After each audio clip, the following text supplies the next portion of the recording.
There's a moment in The Fellowship of the Ring by Peter Jackson which is rather short and yet striking. Saruman communicates with Sauron through the Palantir. The Dark Lord orders him to raise an army that would be worthy of Mordor. Build me an army worthy of Mordor. By the time the scene finishes, Saruman can be seen quite exhausted and upset. Why does he look this way? Is he afraid of Sauron? Has he tired himself mentally with the Seeing Stone? Or is there something more in his ambition and his secret designs? The movies compressed a huge narrative of Tolkien into a small screen time. Numerous details are reduced or altered in order to create drama. It is an adaptation decision that can depict Saruman in a different way than Tolkien described him.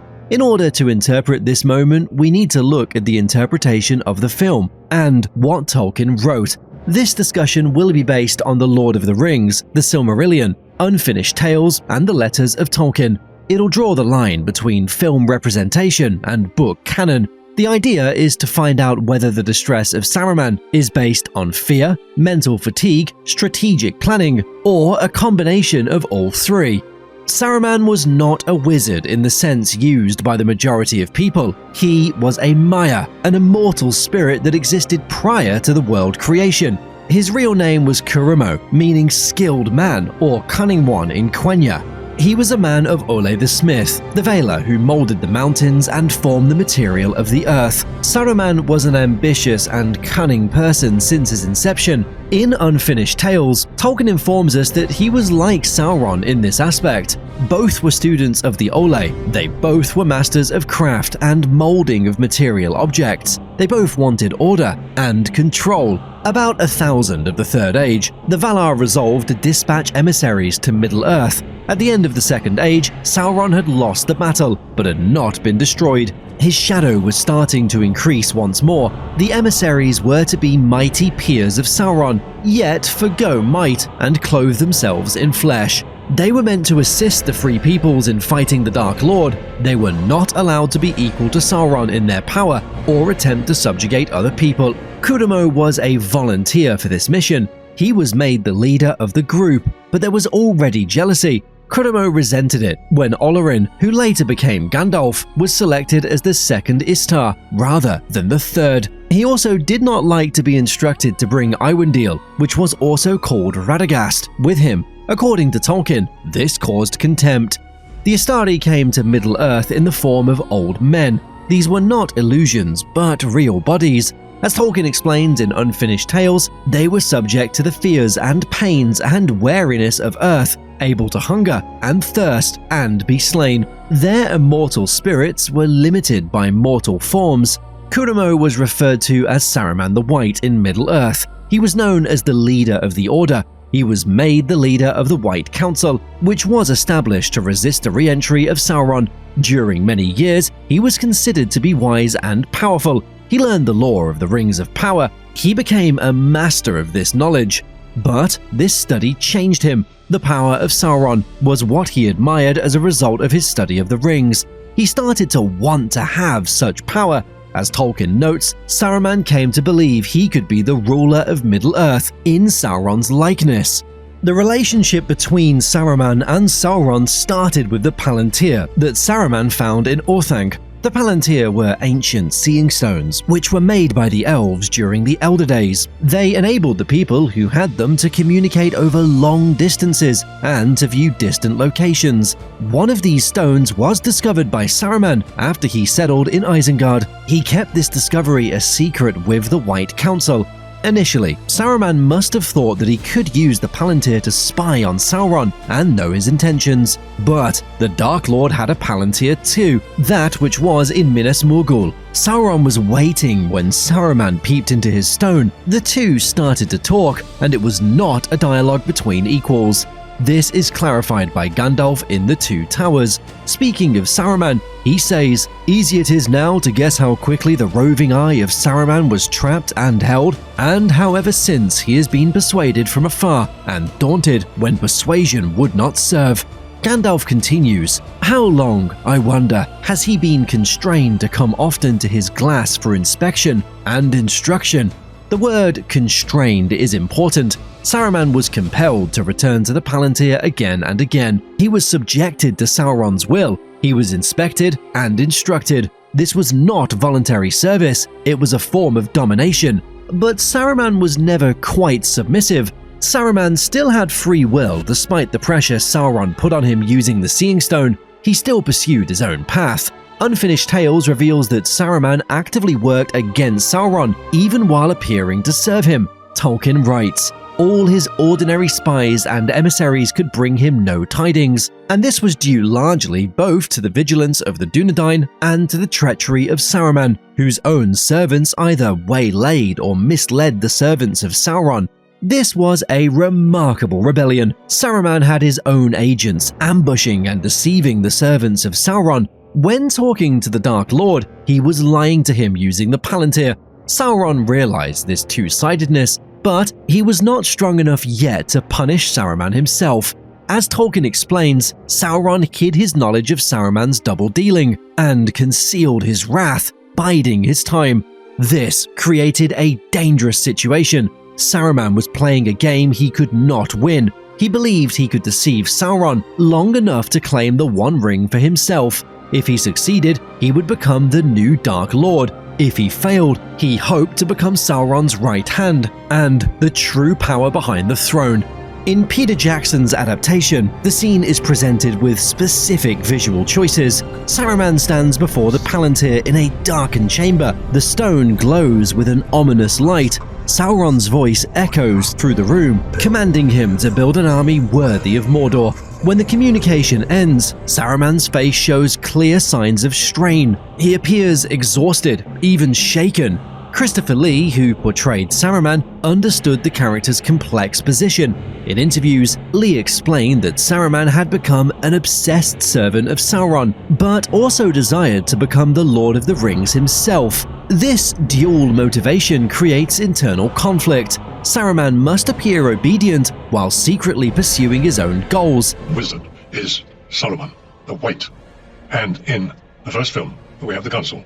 He is a good, decent and noble man, somewhat titchy on occasions, somewhat sarcastic, but he's never vicious in this film. No, noble, upright. The film emphasizes Sauron's dominance over Saruman. The visual presence suggests a master-servant relationship. Saruman is shown as subordinate, almost fearful. This is a deliberate choice by the filmmakers. Early scripts compared the dynamic to Darth Vader serving the Emperor.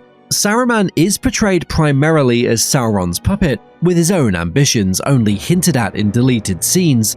However, Tolkien's writings present a more nuanced picture. While Saruman was indeed under pressure from Sauron, he was never fully dominated. The distress shown in the film likely represents the mental and spiritual cost of using the Palantir. Every encounter with Sauron through the Seeking Stone required immense effort to maintain independence.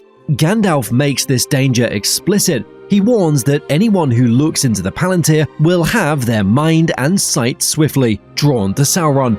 He adds, if any, save a will of adamant now looks into it, it will bear his mind and sight swiftly thither. The phrase, will of adamant, suggests that only the strongest minds can resist complete domination.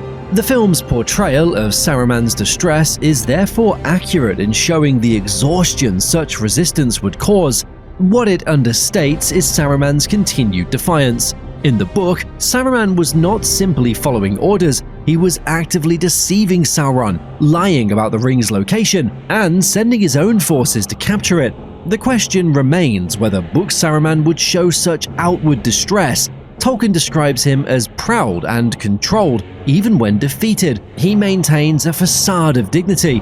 The visible exhaustion in the film may be an adaptation choice, designed to communicate visually what Tolkien conveyed through dialogue and internal reflection. The core of Saruman's tragedy lies in his belief that he could rival Sauron. This was not mere delusion. Saruman possessed genuine power and knowledge. He'd studied the lore of the rings for centuries. He understood Sauron's methods better than perhaps anyone in Middle-earth. Tolkien makes this clear in a remarkable passage from the Fellowship of the Ring. Gandalf explains what would have happened if Saruman had obtained the One Ring. Saruman, failing to get possession of the ring, would, in the confusion and treacheries of the time, have found in Mordor the missing links in his own researches into ring lore, and, before long, he would have made a great ring of his own with which to challenge the self-styled ruler of Middle-earth. This reveals something crucial. Saruman was capable of creating his own ring of power. He could have become a genuine threat to Sauron's domination. The rivalry between Saruman and Sauron stretched back thousands of years. Before Sauron's corruption, he was known as Myron. Both he and Kuramo were apprentices of Olay the Smith in Valinor. Both became exceptionally skilled in crafting. But Saruman's pride blinded him to a critical reality. While he possessed great skill, Sauron had become something far more terrible. Sauron had poured much of his own power into the One Ring. He'd spent ages building his domination. Saruman, constrained by his mortal form as an Istar, could not match this accumulated power. The mental strain of dealing with Sauron through the Palantir illustrates this imbalance. When Aragorn used the Seeing Stone just once, he described it as more exhausting than fighting all night at Helm's Deep.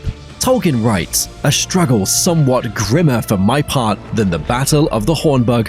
He continues, "I had both the right and the strength to use it, or so I judged. The strength was enough. Barely." Aragorn was the rightful heir and lawful master of the stone. Even with this advantage, he barely succeeded. Saruman had no such claim. Every time he looked into the Palantir, he faced Sauron's full will, without any rightful authority to resist it. The distress Saruman displays after communicating with Sauron foreshadows his ultimate destruction. He had placed himself in an impossible position. He could not defeat Sauron openly, he could not serve him faithfully and retain his independence. He could not obtain the ring while both Sauron and the Free Peoples opposed him. Saruman's response was to accelerate his own plans. He turned Isengard into an industrial fortress. He bred the Uruk-hai and built an army capable of conquering Rohan. All of this was done in service to Sauron, but also in pursuit of his own ambitions. The contradiction consumed him. His military campaign against Rohan demonstrates this confusion. He weakened Theoden through Grima Wormtongue, following Sauron's orders, but he also sent his own Uruk-hai to capture the Ring Bearer, directly defying his master. The prisoners go to Saruman, alive and unspoiled. When both efforts failed, Saruman found himself trapped in Orthanc, with enemies on all sides. The destruction of his power came swiftly. The Ents flooded Isengard, his army was destroyed at Helm's Deep, Gandalf broke his staff and expelled him from the Order of Wizards. Tolkien describes Saruman's reaction to Gandalf's offer of redemption. Saruman had a moment of doubt, but in the end, pride, envy, fear, and hate won over, and he refused the chance of redemption. He descended into petty tyranny, traveling to the Shire to inflict suffering on the hobbits. The great wizard who had once led the White Council ended his days as Sharky, a bitter criminal boss. His final moments reflect the complete collapse of his ambitions. Grima Wormtongue, the servant he had abused, killed him with a knife to the throat. His spirit, rejected by the Valar, became a powerless wanderer. Tolkien writes that his spirit went whithersoever it was doomed to go, and to Middle-earth, whether naked or embodied, came never back. Saruman's distress in the film reflects a truth from Tolkien's writings. Confronting Sauron through the Palantir requires immense mental effort to resist domination.